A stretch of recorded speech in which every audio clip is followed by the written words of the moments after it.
Vambora aí para mais um Cada Caso um Caos. A produção e edição é do Rafa Bolo e do Nico, da Pombo Produções. E atendendo a pedidos, né, conforme eu falei no episódio do Paul Stanley, bora aí falar hoje do Gene Simmons, do Kiss.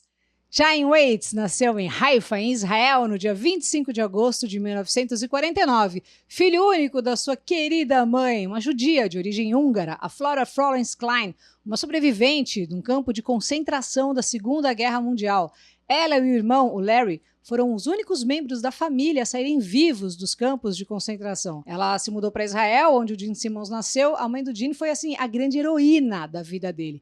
O Gene comentou que ela foi para um campo nazista super nova, assim, com 14 anos, e viu todo mundo da família dela morrer. Inclusive, ela assistiu a mãe e a avó serem levadas juntas para a câmara de gás. E segundo o Gene, apesar da tragédia, assim, ela sempre foi uma pessoa positiva, né, que via bondade nos outros e que, se fosse com ele falou que ele não seria tão complacente se tivesse passado pelo que ela passou. A Florence criou o filho como mãe solteira em Israel, né? O pai, o Ferenc Ferry, um mulherengo nato, abandonou a família quando o Gene tinha 7 anos.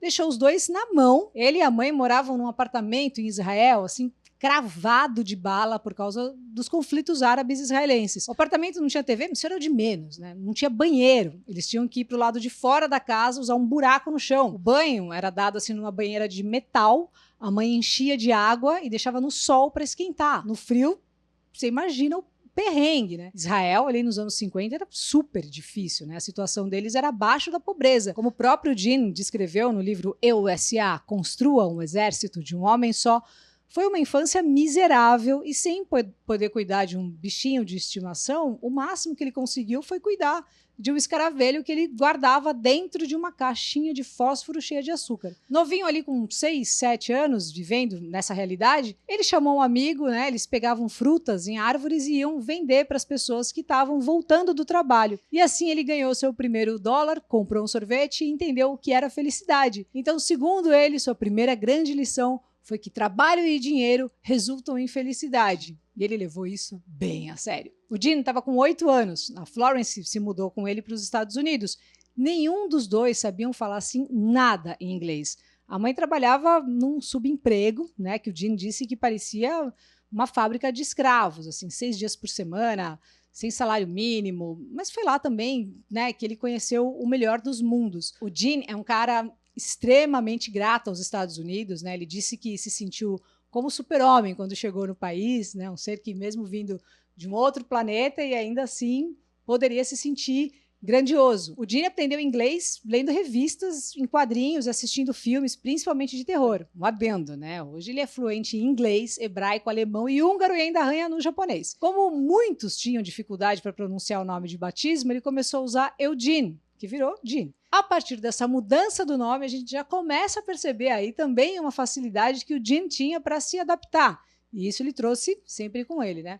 A Florence falava para ele não temer o fracasso, né? Ela dizia, qual é a pior coisa que pode acontecer? Com isso, ela encorajou ele a levantar, sacudir a poeira e tentar de novo. Aquela história, né? No fundo do poço tem mola. E lá foi ele tentar. Se formou pelo Richmond College, deu aula de inglês, foi salvar vidas, limpou gordura de açougue, aprendeu a tocar guitarra, mas ele percebeu que na área lá já tinha muitos guitarristas, por isso decidiu ir por baixo. Já tocando baixo, conheceu o Steve Coronel, que apresentou ele para um carinha chamado Paul Stanley. Começa uma das maiores bandas de rock do mundo, o Kiss. Se bobear, a primeira banda a também se transformar numa marca, né? E muitas das estratégias de marketing vieram do cabeçaralho do Gene Simmons. Logo no primeiro show, ele já usou algumas estratégias, né, para conquistar o que queria. No dia 30 de janeiro de 1973, no Crystal Room, no Hotel Diplomat, 3 bandas iam tocar. O Kiss estava ali, no meio da baguncinha. Ninguém conhecia a banda. Mas o Gene Simmons fez parecer que eles eram, assim, no mínimo, uns caras conhecidos no meio stream. Meteu uma lista de convidados com umas figurinhas do meio musical. Ele não conhecia ninguém, né? Não conhecia ninguém pessoalmente. Ele sabia quem eram os carinha pelo radar. Pegou os contatos nas revistas de música da época, tipo a Billboard,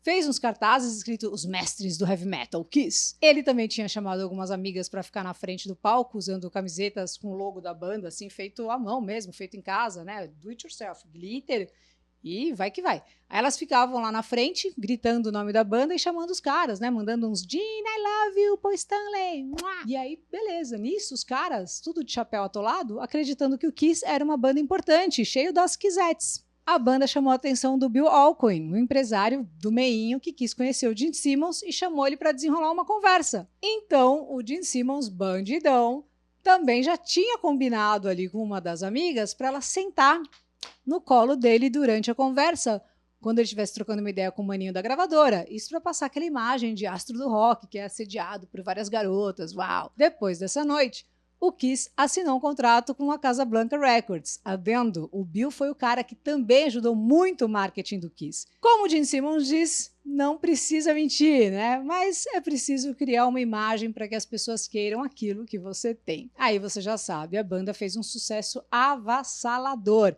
Ainda nos anos 70, o Gene já mostrava, né, a veia empresarial e descobriu bandas como Cinderella, que fez um sucesso legal, né, nos anos 80, uma banda bem farofa, né? E também os espetaculares, né, eternos, os gênios do Van Halen, foi o Gene Simmons ali que descobriu. No episódio do Paul Stanley, eu comentei como foi libertador, né, para ele tocar sem máscara. O Paul nasceu sem orelha direita.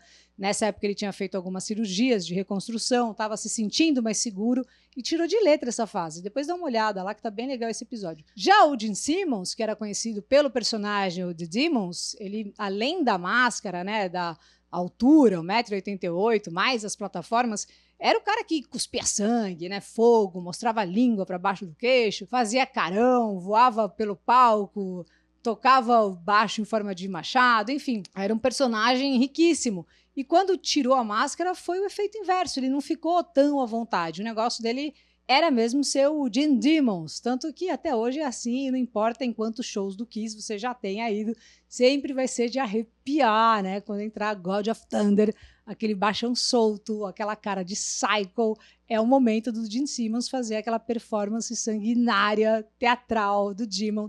Ele fica muito mais em casa quando tá dentro desse personagem, né? E é muito legal, porque muita gente acha que por ele ter esse estereótipo de rockstar, ele deve ser um pota de um louco, drogado. E é o oposto, ele nunca usou drogas, nem bebeu, tomou um negocinho ali, sei lá, socialmente, mas nunca foi loucão. Veio muito da cabeça do Gene essa estratégia de que uma banda poderia ser uma marca. Hoje, a marca Kiss, pra você ter uma ideia, tem mais de 3.000 produtos licenciados, que vai de preservativos, quebra-nozes, até caixões. Inclusive, o Dimebag Darrell, do Pantera, foi enterrado em um caixão do Kiss, conforme pedido no testamento. O Gene teve seu próprio reality show, né? Já participou de vários filmes, uns meio mequetrefe, né? Outros nem tanto. Já lutou com umas aranhas robô em Runaway, filme estrelado pelo Tom Selleck, né? O Magnum, ou o ex da Mônica, do Friends. O Gene também fez um hermafrodita loucão em Never Too Young to Die.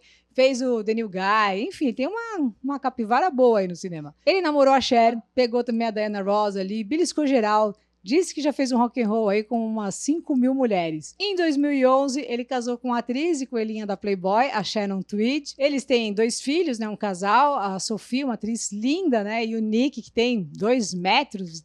A Florence, a mãe do Gene, morreu aos 92 anos, em 2018.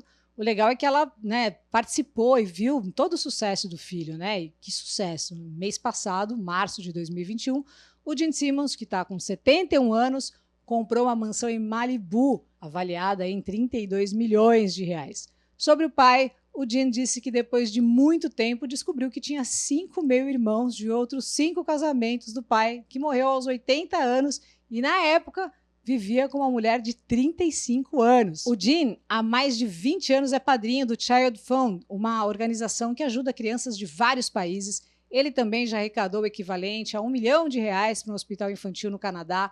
Vira e mexe, ele está envolvido aí em ações para ajudar especificamente crianças. Sobre os filhos, ele já disse que os dois vão ter algum apoio financeiro, mas nunca vão ficar com seu patrimônio. A fortuna dele está ali na casa do bilhão, né? E o Gene disse que a maior parte do testamento dele vai para as crianças pobres. Claro que muita gente, né, quando ouve falar do Gene Simmons, liga o nome dele ao egocentrismo, mesmo porque ele já deu entrevistas assim, se dizendo um cara egocêntrico e tal, mas ele é um cara que olha muito, né, para o outro. Tem essa sociedade de sucesso, né, há anos com o Paul Stanley. divide essa tensão com muita classe, inclusive, se preocupa com os outros, tem empatia e abre muito a mão de várias opiniões por um bem maior. Aliás, um adendo. God of Thunder, que é o som, que é o momento dele nos shows, né, foi composta pelo Paul Stanley. Que pessoa egocêntrica, me fala, que aceitar isso. Bom, eu conversei com o Mário Sérgio Picorelli, né, nosso querido psicólogo, psicanalista e professor, e a gente chegou à conclusão que nesse episódio o melhor olhar psicológico não é falar, mas é ouvir. Ouvir uma história de superação transgeracional de uma mãe num campo de concentração para o filho e a beleza da adaptação do Gene Simmons. Demais, né? Você curtiu aí esse episódio? Tomara que sim. Se você gostou, então comenta, compartilha, se inscreve, envia o link aí desse vídeo para quem você conhece, que também curte música e psicologia, e vamos somando aí a nossa comunidade. Quinta que vem tem mais vídeo inédito aqui no canal. Valeu, Pombo Produções, e me segue aí no Insta, Luca89FM. Valeu!